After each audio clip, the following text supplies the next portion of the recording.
नमस्कार दोस्तों, स्वागत है आप सभी का। इससे पहले हमने क्या देखा था समाकलन के बारे में कि समाकलन क्या होता है, समाकलन को किस प्रकार से डिनोट किया जाता है। एक बार वापस से देख लेते हैं। समाकलन को इस प्रकार से इस साइन के द्वारा डिनोट किया जाता है। ये होता है function F x d x. ये क्या कहलाता है? समाकलन का चिन्ह। ये क्या कहलाता है? समाकलन का चिन्ह कहलाता है, या इसको आप बोल सकते हो साइन ऑफ इंटीग्रेशन कहलाता है। और इसके अंदर जो ये होता है, ये क्या कहलाता है? ये कहलाता है फंक्शन। ये क्या कहलाता है? फंक्शन। और ये फंक्शन है, ये एफ एक्स क्या है? फंक्शन। और ये एक्स क्या कहलाता है? वेरिएबल। एक्स होता है वेरिएबल। और ये कंप्लीट जो इसका रिजल्ट आता है, मान लीजिए इसका रिजल्ट कुछ भी आया, तो ये जो इसका रिजल्ट आता है वो क्या कहलाता है? Integration of F x. वो क्या कहलाता है? Integration of F x. F x का समाकलन कहलाता है। और जो एफ एक्स होता है, फंक्शन एफ एक्स होता है, उसको बोलते हैं समाकल्य। उसको हिंदी में क्या बोला जाता है? समाकल्य। इंग्लिश में बोला जाता है फंक्शन। ठीक है। और ये जो कंप्लीट विधि है जिसके द्वारा एक इंटीग्रेशन किया जाता है, वो क्या कहलाता है? कंप्लीट समाकलन। वो क्या कहलाता है? समाकलन। ठीक है। समाकलन की फिर हमने डेफिनेशन देखी थी। समाकलन क्या होता है? अवकलन के व्युत्क्रम प्रक्रम को समाकलन कहते हैं। ठीक है। अवकलन का जो रिवर्स प्रोसेस होता है वो क्या कहलाता है? समाकलन। तो आज हम क्या देखेंगे आज हम इसके जो इम्पोर्टेंट फार्मूलाज है वो आज हम देखेंगे। सबसे पहले तो आपको पता है कि जो अवकलन होता है और समाकलन होता है एक दूसरे के पूर्वक, या फिर बोले तो एक दूसरे के विपरीत या व्युत्क्रम प्रक्रम होते हैं। तो सबसे पहले हमको पता होना चाहिए जो अवकलन होता है, अवकलन का एक फार्मूला क्या होता है? अवकलन को डिनोट किया जाता है d/dx से। और अगर हम अवकलन करें किसका? अवकलन करते हैं हम x की पावर n का, तो हमारा जो अवकलन आता है वो n इंटू एक्स की पावर n-1 आता है। इसी प्रकार हम समाकलन करें x की पावर n का, तो हमारे पास जो रिज़ल्ट आता है वो आता है x की पावर n+1/n+1 प्लस सी। इसका मतलब आप इन दोनों फॉर्मूलों से क्या रिजल्ट निकाल सकते हो कि जो अवकलन होता है उसमें अगर जो बहुपद होता है, बहुपद की घात क्या होती है? एक कम हो जाती है। और जो समाकलन होता है, समाकलन में जो बहुपद की घातांक होती है वो क्या हो जाती है? एक अधिक हो जाती है। यहाँ से आप देख सकते हो, यहाँ पे हमारे पास थी पावर n थी, x की पावर n थी। जो अवकलन करने के बाद जो रिजल्ट आया उसके अंदर हमारे पास जो पावर है x की वो क्या है? एक कम, n-1। n आपका कुछ भी हो सकता है, 1 कम से कम होगा। ठीक है। x की पावर 1 2 3 होगा, तो यहाँ पे अगर मान लो x की पावर 2 है तो यहाँ पे x की पावर 1 हो जाएगा। यहाँ पे x की पावर 3 है तो यहाँ पे x की पावर 2 हो जाएगा। इसी प्रकार यहाँ पे एक्स स्क्वायर है तो यहाँ x³/2 हो जाएगा। और यहाँ पे x है तो उसका क्या हो जाएगा? x²/2। और यहाँ पे प्लस सी। जो समाकलन के अंदर जो c होता है वो क्या कहलाता है? नियतांक। ये कहलाता है नियतांक, और इसको बोलते हैं इंग्लिश में कांस्टेंट। इसको इंग्लिश में बोला जाता है कांस्टेंट। अब देखते हैं, अगर हम अवकलन करें किसी संख्या x का, अगर हम किसी वेरिएबल x का अवकलन करते हैं तो हमारे पास क्या आता है? रिजल्ट 1। इसी प्रकार अगर हम इस एक का समाकलन करेंगे तो हमारे पास रिजल्ट क्या आ जाएगा? x। तो यहाँ से आपको पता चल रहा है, अगर यहाँ पे x का हम अवकलन करते हैं तो क्या आता है? 1। और अगर हम 1 का समाकलन करते हैं तो हमारे पास क्या आता है? x। ठीक है। तो ये हमारा हो गया पहला फॉर्मूला। अब दूसरा देखते हैं, अगर हम साइन x का क्या करते हैं? अगर हम साइन x का अवकलन करते हैं तो हमारे पास रिजल्ट आता है कोस x। इसी प्रकार अगर हम कोस x का समाकलन करेंगे तो हमारे पास जो रिजल्ट आएगा वो क्या आएगा? Sign x plus c. ठीक है। और अगर हम कोस x का अवकलन करेंगे तो हमारे पास रिजल्ट आएगा माइनस साइन x। और अगर हम साइन x का समाकलन करेंगे तो हमारे पास आएगा minus cos x plus c. तो ये हमारे क्या है? बहुत इंपॉर्टेंट फार्मूलाज है जो हमको आगे यूज़ लेने हैं। अगर हमारे पास अवकलन करना है हमको d/dx, अगर हमको अवकलन करना है tan x का, तो इसका रिजल्ट आता है हमारे पास sec² x। और अगर हम sec² x का समाकलन करेंगे तो हमारे पास रिजल्ट क्या आएगा? tan x प्लस सी। आपको ऊपर वाले सारे फॉर्मूले से एक आइडिया तो ज़रूर हो गया होगा। अगर हमको अवकलन पता है तो हम आसानी से समाकलन पता लगा सकते हैं। अगर हमको साइन x का अवकलन पता है तो हम जो साइन x का रिजल्ट आ रहा है कोस x, तो हम कोस x का समाकलन आसानी से ज्ञात कर सकते हैं। ठीक है। अगर हमको पता है साइन x का अवकलन होता है कोस x, तो हम कोस x का समाकलन कर देंगे तो हमारे पास रिजल्ट क्या आ जाएगा? Sine x। ठीक है। इसी प्रकार अगर हम अवकलन करें कोट x का अवकलन होता है हमारे पास सेक कोट एक्स का होता है cosec square s, cosec square x. Cot x का जो अवकलन होता है वो आता है माइनस कोसेक स्क्वायर एक्स। इसी प्रकार हम कोसेक स्क्वायर एक्स का समाकलन करें, कोसेक स्क्वायर एक्स का समाकलन करें तो ये माइनस का साइन उस साइड हो जाएगा, तो यहाँ पे आ जाएगा minus cot x plus C. इसी प्रकार अगर हम अवकलन करें सेक एक्स का, अगर हम करते हैं अवकलन सेक एक्स का, तो सेक एक्स का क्या आता है, sec x tan x, sec x tan x, इसका क्या आता है रिजल्ट। अवकलन सेक एक्स का अवकलन क्या आता है, sec x into tan x. इसी प्रकार अगर हम सेक एक्स टेन एक्स का समाकलन करेंगे तो हमारे पास क्या आ जाएगा, सेक एक्स प्लस सी। ठीक है, क्या आ गया, सेक एक्स प्लस सी। तो ये हमारा कौन सा फॉर्मूला हो गया, एक बार ये हो गया पहला, दूसरा, तीसरा, चौथा, 5। ठीक है, इसी प्रकार अगर हम नेक्स्ट फार्मूला देखें सेक एक्स, ठीक है, अगर हम इसी प्रकार हमने साइन का, कोस, टेन, कोट, सेक, और अगर हम करें कोसेक का, किसका करें, कोसेक एक्स का, तो हमारे पास कोसेक एक्स का अवकलन क्या आता है, minus cot x into cosec x. इसी प्रकार अगर हम cot x into cosec x का अवकलन करते हैं तो हमारे पास वो, अगर हम कोट एक्स कोसेक एक्स का समाकलन करते हैं तो हमारे पास क्या रिजल्ट आता है, minus cosec x plus c. ठीक है, ये तो हो गया हमारे नॉर्मल फंक्शन का, ये क्या हो गया नॉर्मल फंक्शन। अब हम करते हैं जब कैसे इन्वर्स वाले फंक्शन, इन्वर्स फंक्शन हो तो उनका क्या होता है, अगर साइन इन्वर्स एक्स का हमको पता है अवकलन, जो कि क्या होता है, साइन इन्वर्स एक्स का अवकलन होता है माइनस 1/√1 माइनस एक्स स्क्वायर। ठीक है, ये होता है इसका अवकलन। तो इससे हमको क्या पता चल रहा है, अगर हम इस वाली टर्म का समाकलन कर दे 1 minus x square, integration dx/√1 minus x square का जो समाकलन होता है, इंटीग्रेशन क्या होता है, sign inverse X plus c. ठीक है, और हम अगर अवकलन करें कोस इन्वर्स एक्स का तो हमारे पास क्या आता है, कोस इन्वर्स एक्स का माइनस 1/√1 माइनस एक्स स्क्वायर। ठीक है, ये क्या आएगा, माइनस एक्स स्क्वायर। इसी प्रकार अगर हम समाकलन करें d/dx/√1 माइनस एक्स स्क्वायर का तो इसका रिजल्ट क्या जाएगा, minus cos inverse X plus C. इसी प्रकार हम tan inverse x, cot inverse x, sec inverse X और कोसेक इन्वर्स एक्स का भी देख लेते हैं। इसी प्रकार अगर हम करें तो हमारा, अगर हम d/dx टेन इन्वर्स एक्स का हमको अवकलन पता है, जो कि क्या होता है 1/1 प्लस एक्स स्क्वायर। ठीक है, तो अगर हम 1/1 प्लस एक्स स्क्वायर का समाकलन कर देंगे, 1/1 plus x square d x का हमने समाकलन किया तो हमारे पास रिजल्ट क्या आएगा, ten inverse X plus C. इसी प्रकार हम कर सकते हैं कोट इन्वर्स एक्स का अवकलन करेंगे तो सिर्फ इसमें चेंज क्या होता है, सिर्फ यहाँ पे एक नेगेटिव साइन आ जाता है और बाकी सारी टर्म्स क्या होती हैं, सेम। ठीक है, और अगर हम वापस से 1/1 प्लस एक्स स्क्वायर का समाकलन करेंगे तो हमारे पास क्या रिजल्ट आएगा, minus cot inverse X plus C. इसी प्रकार हम कर सकते हैं सेक इन्वर्स एक्स का अवकलन, किसका, सेक इन्वर्स एक्स का, और कोसेक इन्वर्स एक्स का। तो सेक इन्वर्स एक्स का जो अवकलन होता है वो होता है हमारे पास 1/x√x² माइनस 1, और इसका जो अवकलन होता है कोसेक इन्वर्स एक्स का सिर्फ माइनस का साइन आता है, बाकी टर्म्स सारी क्या होती है, सेम।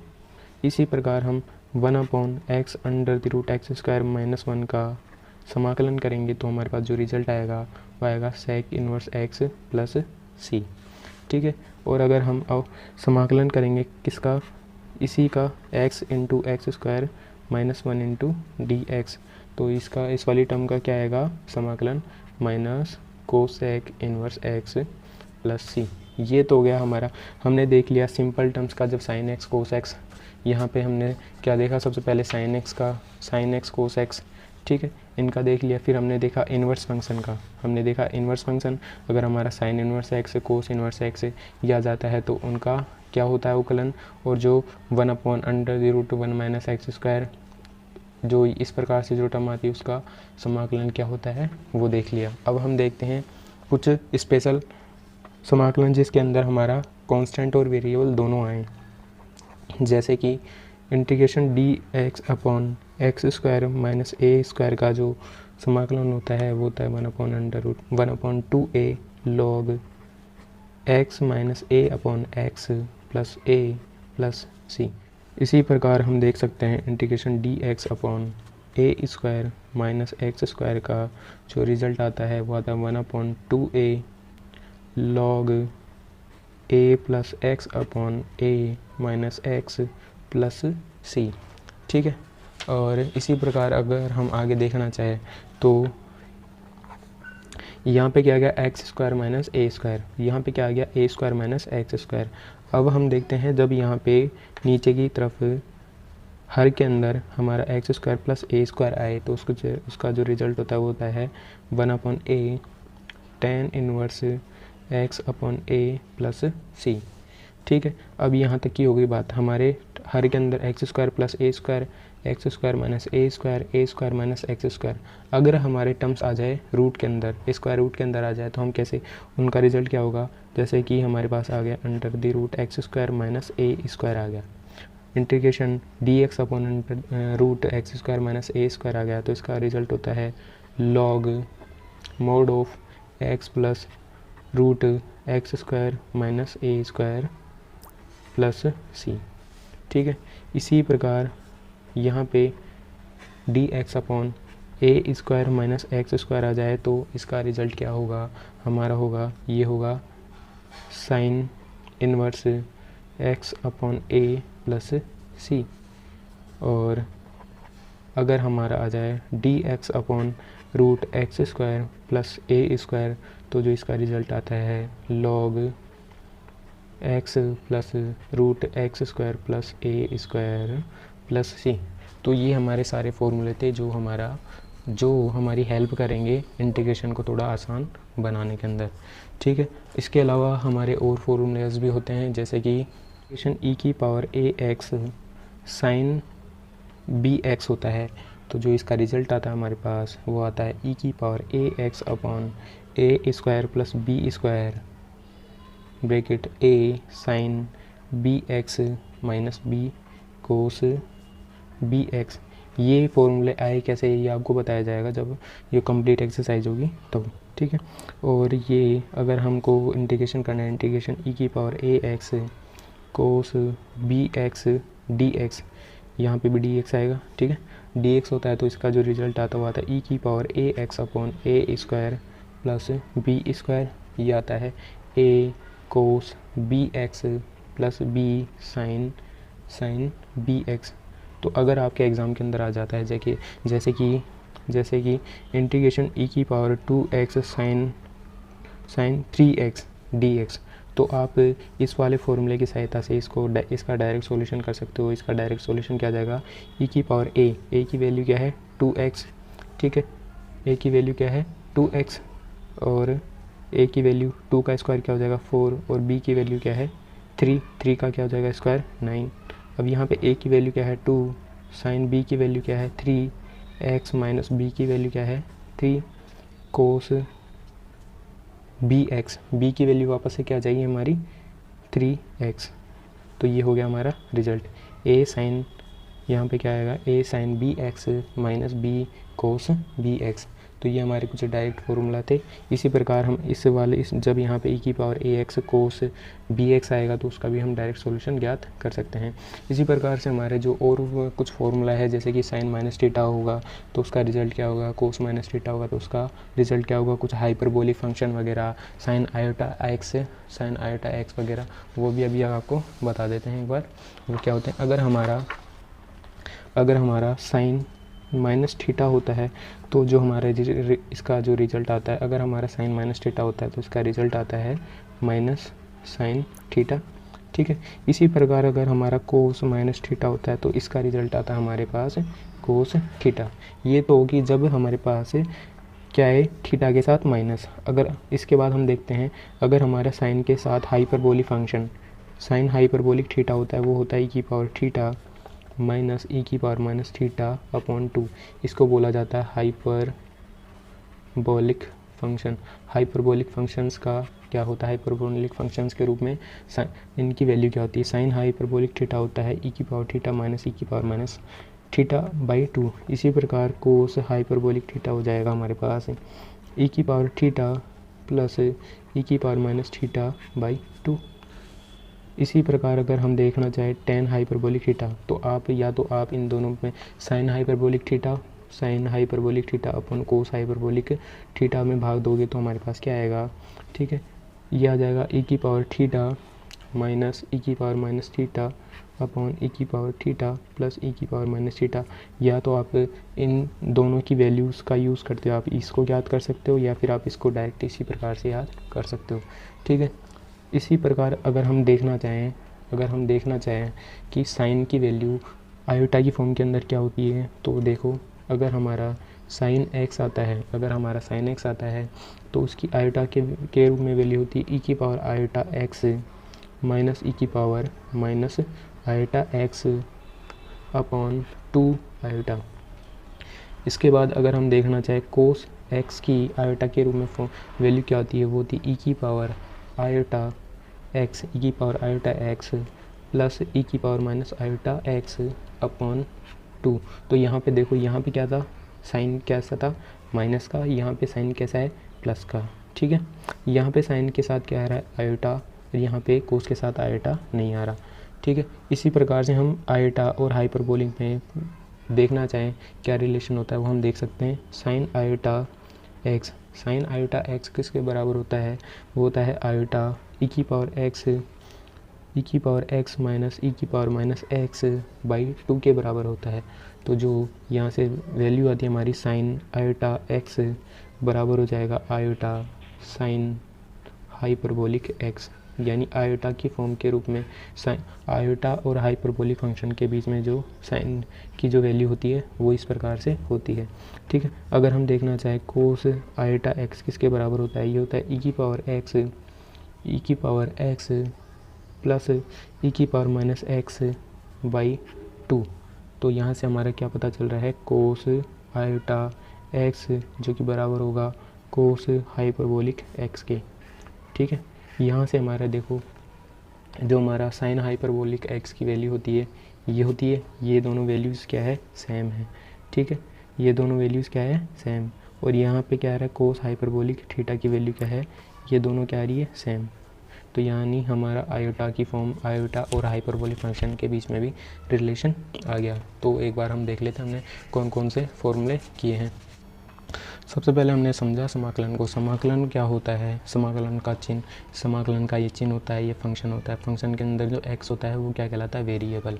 जो समाकलन, इसका जो कंप्लीट रिजल्ट आता है वो क्या कहलाता है, fx, ठीक है। और ये जो क्या है, जो हम कर रहे हैं इसके अंदर, ये क्या कहलाता है, इंटीग्रेशन ऑफ fx का समाकलन, ठीक है। फिर उसके बाद में हमने देखा जो अवकलन होता है वो समाकलन का रिवर्स प्रोसेस होता है। अगर हम अवकलन करें x की पावर n का, तो यहाँ से क्या आता है, ये आता है n इंटू एक्स की पावर n माइनस 1, ठीक है। अगर हम x की पावर n का समाकलन करते हैं तो वो क्या आता है, x की power n plus 1 upon n plus 1 plus c। तो यहाँ पे ये क्या कहलाता है, c क्या कहलाता है, नियतांक। ये क्या कहलाता है, नियतांक। नियतांक को इंग्लिश में बोला जाता है कांस्टेंट। यहाँ से हमारा एक मोस्ट इंपॉर्टेंट रिजल्ट निकल के आ रहा है कि अवकलन के अंदर किसी भी बहुपद की जो घातांक होती है वो क्या होती है, एक कम होती है। और समाकलन होता है, समाकलन के अंदर बहुपद की घातांक क्या होती है, एक बढ़ जाती है, ठीक है। और अगर हम किसी वेरिएबल का अगर x का अवकलन करते हैं तो वो क्या आता है, 1, ठीक है, यानी कांस्टेंट आता है। 1 का जो समाकलन करेंगे तो हमारे पास क्या आएगा, x। इसी प्रकार हमने क्या देखा, sine x, cos x, tan x, cot x और सेक एक्स का हमने पहले क्या देखा, अवकलन। इनका अवकलन क्या होता है, ये सारी वैल्यूज़ क्या है, इनके अवकलन। जैसे कि साइन एक्स का अवकलन होता है कोस एक्स। तो अगर हम इस कोस एक्स का समाकलन कर देंगे तो साइन एक्स में जिस चीज़ का हमने समाकलन किया है वही रिजल्ट आ जाएगा, ठीक है।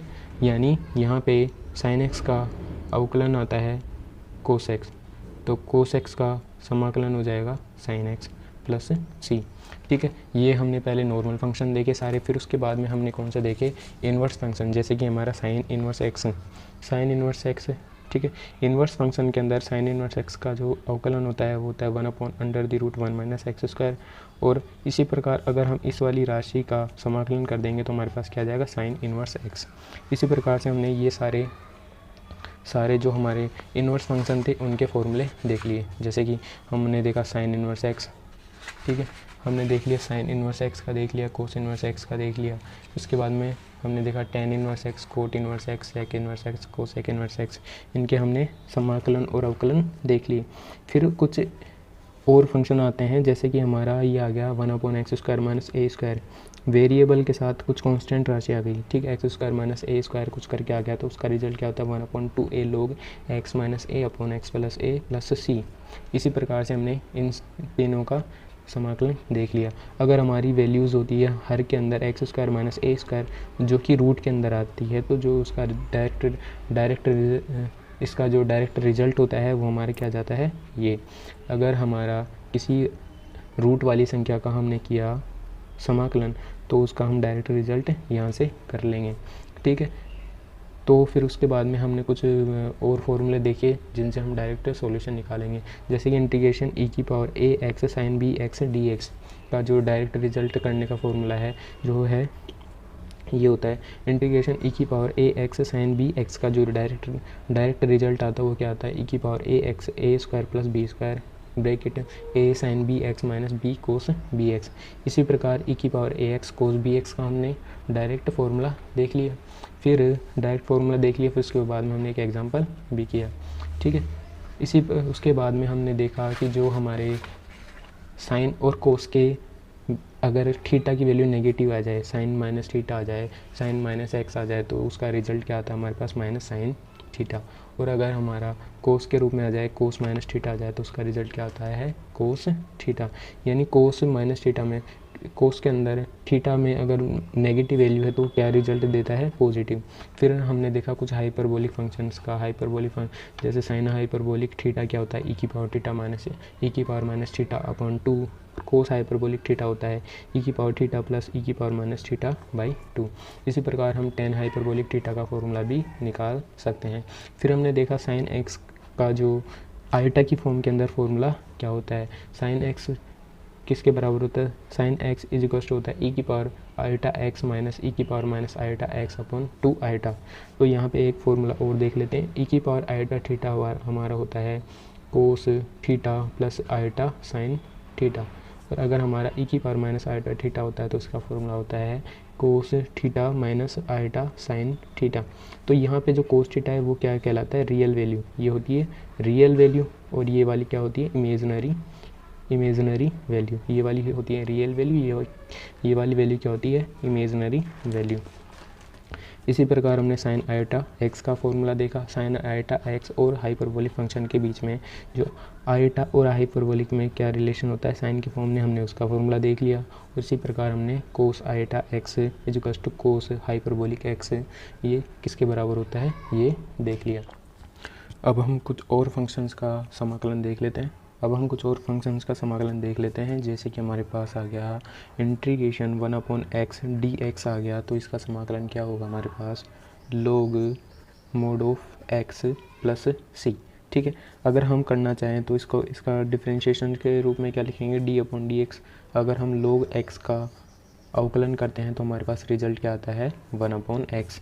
इसका मतलब अगर हम 1/x का समाकलन करेंगे तो हमारे पास रिजल्ट आएगा वो क्या आएगा log x, ठीक है। और अगर हम इंटीग्रेशन करते हैं e की पावर x का समाकलन होता है, e की पावर x dx का समाकलन होता है e की पावर x प्लस सी। जो यहाँ पे होता है वही सेम यहाँ पे आ जाता है।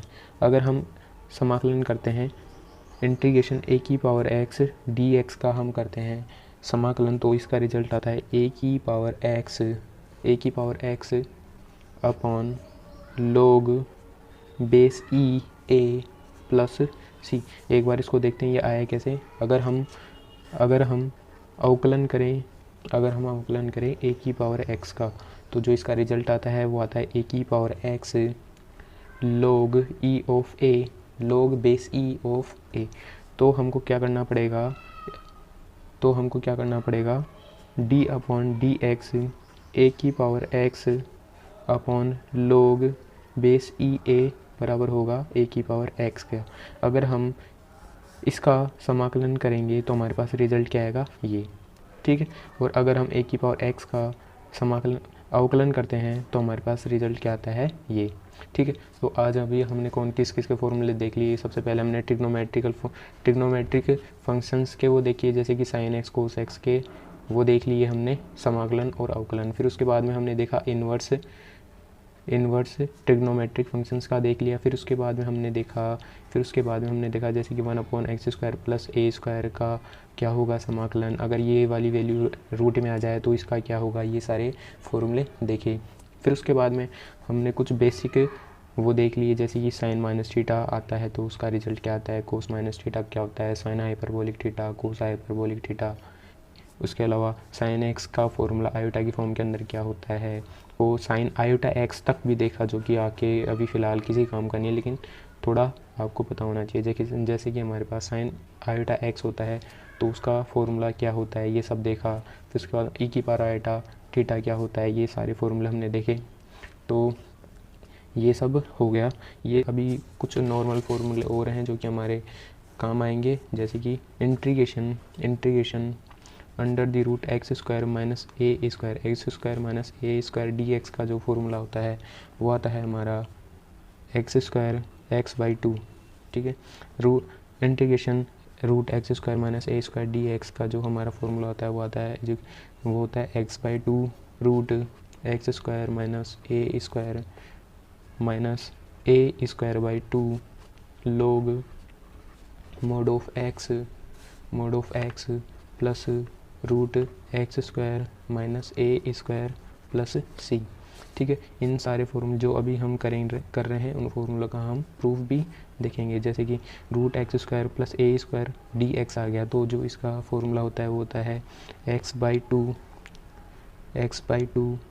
Root x² plus a square plus a square log mod of x plus root x² plus a square plus c. अब इन दोनों फॉर्मूलों के अंदर आप देखोगे तो आपको समझ में आएगा, यहाँ पे माइनस साइन है, यहाँ पे प्लस साइन है। यहाँ पे माइनस वाले में यहाँ क्या आ रहा है -a²/2, प्लस वाले में आ रहा है +a²/2। बाकी यहाँ पे फंक्शन दोनों जगह जैसे हैं वैसे ही फंक्शन यहाँ पे आ रहे हैं। अगर हमारा फॉर्मूले में के अंदर a² पहले आ जाए, a² माइनस x² आ जाए, तो इसका समाकलन होगा हमारा x/2 function a² minus x² plus a²/2 sine inverse x/a plus c, ठीक है। ये थे हमारे कंप्लीट फॉर्मूलों की, ये हमारा कंप्लीट फॉर्मूले थे जो हमने समाकलन के कर लिए, ठीक है। ओके, धन्यवाद।